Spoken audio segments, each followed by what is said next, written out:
Ok, então aí está o relatório final do grupo de trabalho da avaliação biopsicossocial.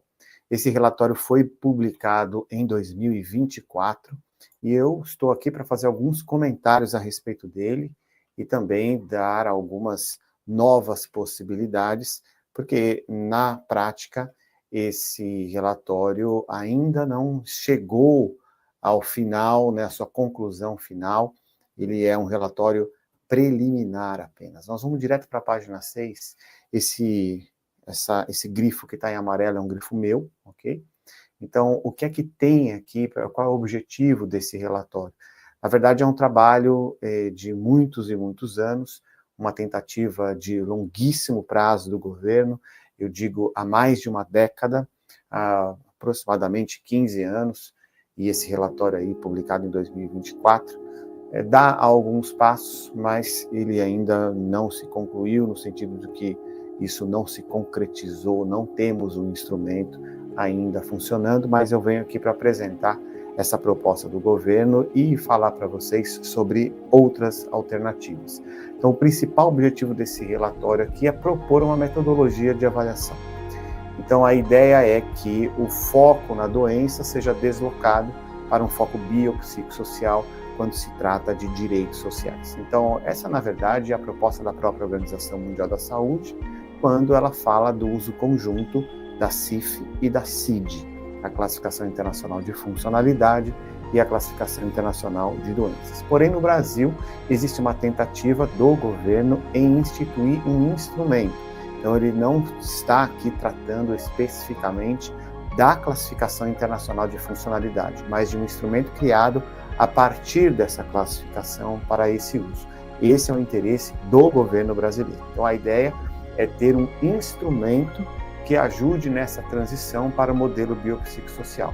Esse instrumento já existe, na verdade, existem várias versões do chamado IFBR, instrumento que é o Índice de Funcionalidade Brasileiro, mas aqui ele está chamado de Instrumento de Funcionalidade Brasileiro Modificado, já é uma modificação lá do original, mas vocês podem pesquisar o IFBR ou IFBRA, você também vai encontrar publicações a respeito desse modelo aí, dessa versão modificada, que não existe ainda na prática, porque ele não está em uso, ok?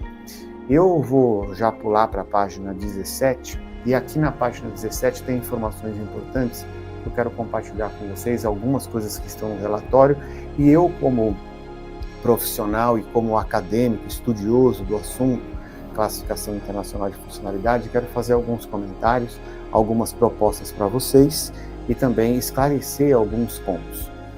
O meu trabalho voltado com a CIF começou lá em 2004, tanto o mestrado, o doutorado e o pós-doutorado. Ao longo desses anos eu trabalhei com a Classificação Internacional de Funcionalidade. Nesse momento eu tenho pouco mais de 50 artigos publicados e 4 livros.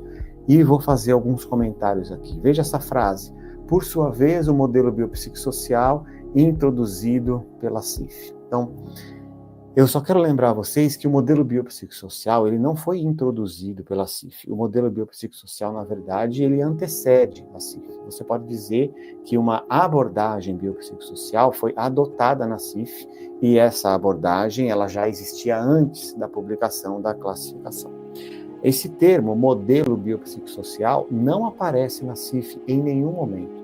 Você apenas vê abordagem biopsicossocial, sim, e o modelo é chamado de modelo de funcionalidade e incapacidade, tá? Não se chama modelo biopsicossocial. Não está errado, mas é uma informação que é relevante para o seu conhecimento, porque isso, com um conjunto de outras informações, pode gerar alguma dificuldade de compreensão. Então, o modelo biopsicossocial, ele, na verdade, não foi introduzido pela CIF. Ele é anterior à classificação e ele foi adotado na CIF, e ainda chamando de abordagem.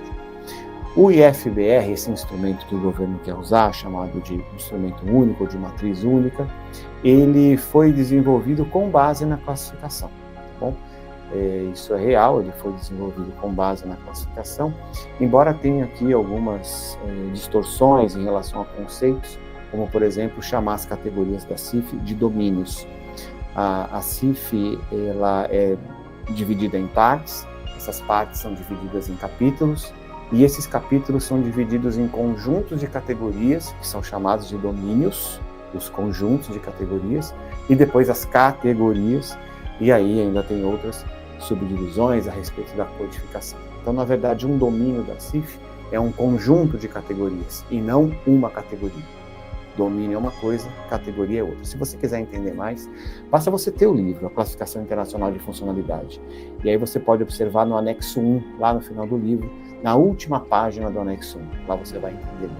Agora eu preciso fazer alguns comentários sobre essa intenção do governo e até fazer alguns esclarecimentos que, de repente, os próprios profissionais que estão desenvolvendo isso possam também ficar alertas, né? Como é que funciona em outros países? Eu trouxe aqui um exemplo que é o exemplo da Colômbia. A Colômbia não é um país tão melhor do que o Brasil, mas eles já estão usando há bastante tempo a classificação, e veja que essa resolução é de 2022 e ela já é uma resolução que revitalizou o uso, tá? Já existia uma norma anterior, e olha como que funciona lá. O procedimento para certificação, tá? Então, o procedimento de certificação, ele corresponde à valoração clínica multidisciplinar simultânea. Então, isso significa que existe um momento, uma consulta simultânea, chamada aqui de multidisciplinar, ou você pode entender multiprofissional, fundamentado na Classificação Internacional de Funcionalidade e Incapacidade de Saúde. Está tudo em espanhol, né? Classificação Internacional del Funcionamiento de la Discapacidade e de la Saúde. Mas não se fala aqui em nenhum instrumento intermediário. Aqui se fala de classificar a situação da pessoa usando a CIF, que é a única coisa que é necessária. Não é necessário um instrumento para a aplicação da CIF. De repente, esse instrumento, esse índice, ele pode ter um outro interesse, um outro fundamento, mas para aplicar a CIF, para mudar para uma abordagem biopsicossocial, não é necessário usar nenhum tipo de instrumento intermediário. E olha como é que funciona lá. Esse procedimento deve ser realizado por equipes, tá vendo? Para certificação, de pelo menos 3 profissionais. Quem são esses 3 profissionais lá na Colômbia? São 3 profissionais certificados, que conhecem a CIF, lá tem o Diretório Nacional. Quem são esses 3? Um médico, que pode ser um generalista ou especialista, e mais 2 profissionais de outras áreas. Então, como vocês podem ver aqui na sequência, fisioterapeutas, terapeutas ocupacionais, fonoaudiólogos, psicólogos, enfermeiro, optometrista e assistente social. Então, um médico generalista ou especialista e mais 2 profissionais dessas seguintes áreas, e aí vai depender de cada caso para precisar de um ou de outro. Mas vamos continuar falando sobre instrumentos baseados na CIF. Eu estou aqui agora mostrando na tela para vocês o browser, tá, em inglês, tá, da CID-11, a nova versão da CID, a CID nova, vamos dizer assim, né? Ela já está traduzida, tem também, sim, algumas falhas na tradução para o português, mas não está implantada no Brasil ainda. Ela vai estar implantada quando você encontrar a CID-11 no site datasus.saude.gov.br. Quando ela estiver nesse site, significa que ela já está implantada. Ainda estamos na CID-10, mas o que eu quero mostrar para vocês é que a CID-11, aqui nesse browser, você pode ver inteira a CID-11, os capítulos são muito parecidos com os capítulos da CID-10, mas você vai ver aqui do lado esquerdo que lá embaixo tem um suplemento, tá vendo? E esse suplemento é um suplemento de funcionalidade, E olha aqui que já tem 3 instrumentos, tá certo? Um instrumento, que é esse Generic Functioning, esse aqui é o anexo 9 da CIF. Então, se você tem a CIF, eu acabei de mencionar o anexo 1, mas você pode ver o anexo 9, que tem o conteúdo mínimo e necessário para sistemas de informação. É esse aí, o genérico. Mas olha que tem 2 instrumentos que são instrumentos internacionais.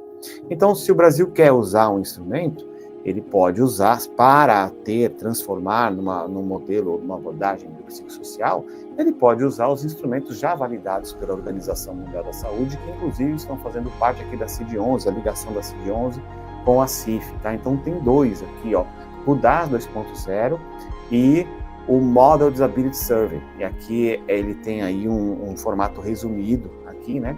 O RUDAS está na integralidade, porque ele também tem uma versão com 12 itens, e aqui é de 36 itens, tem o auto-aplicável, aplicado por um profissional, você pode conhecer muito aprofundadamente isso, tá? Então, já existem 2 instrumentos criados e utilizados pelos países membros. O Brasil também é país membro, não tem sentido não usar esses instrumentos, não tem a necessidade de criar um novo, se a intenção for só mudar para uma abordagem biopsicossocial sem compreender a CIF. Eu não recomendo isso, tá?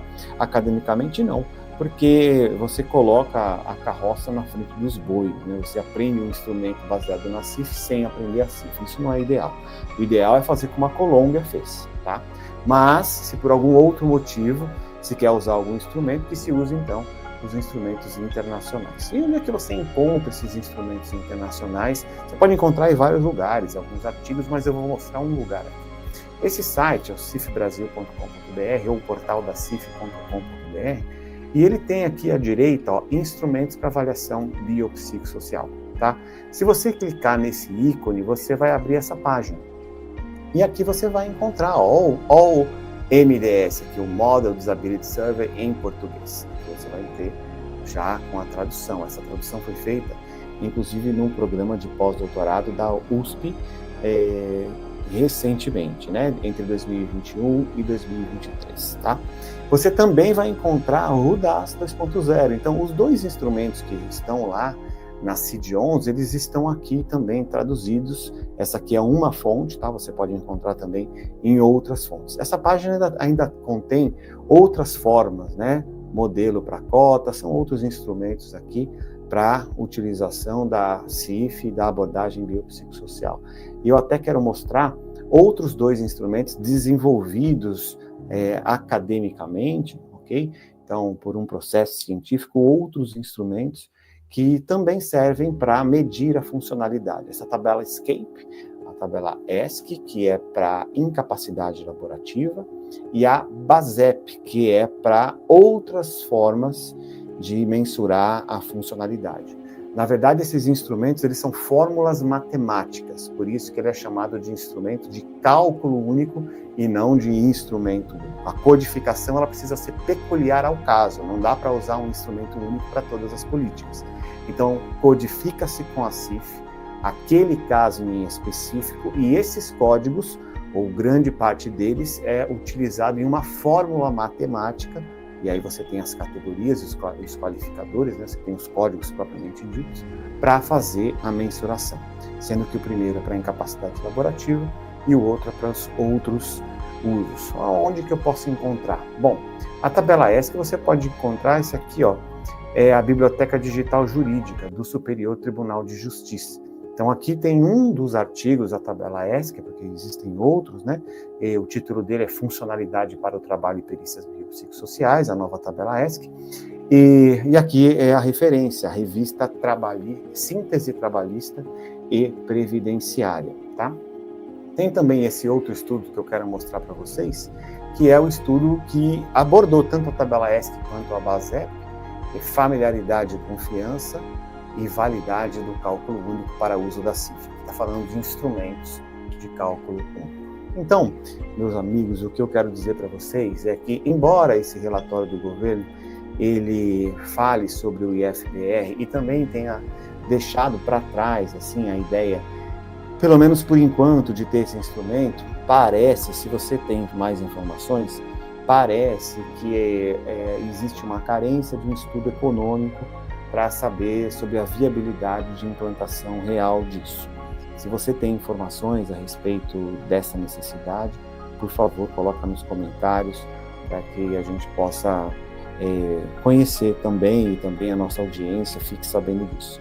Mas você que é gestor de um município, você que é gestor de um estado, você pode usar, ou você que é um clínico, um perito, um assistente social, você pode usar, enquanto isso não se finaliza, outros instrumentos, né?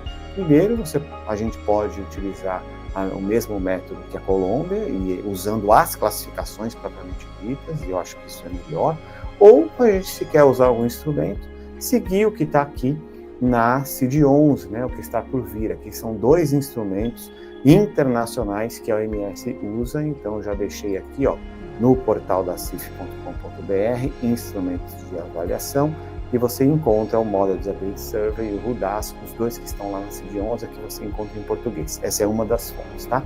E também, além desses instrumentos, eu quero recomendar outros desenvolvidos também do ponto de vista acadêmico, científico, universitário, a questão da incapacidade laborativa e o restante, né, com a tabela ESC e a BASEP. Deixei aqui para vocês 2 referências, funcionalidade para o trabalho, ok? A nova tabela ESC e a revista que publicou aqui esse artigo, familiaridade, confiança, validade do cálculo único para uso da CIF, englobando a tabela ESC e o método BASEP. Então, gente, muito obrigado para vocês que nos acompanharam até aqui. Um abraço e até o nosso próximo vídeo.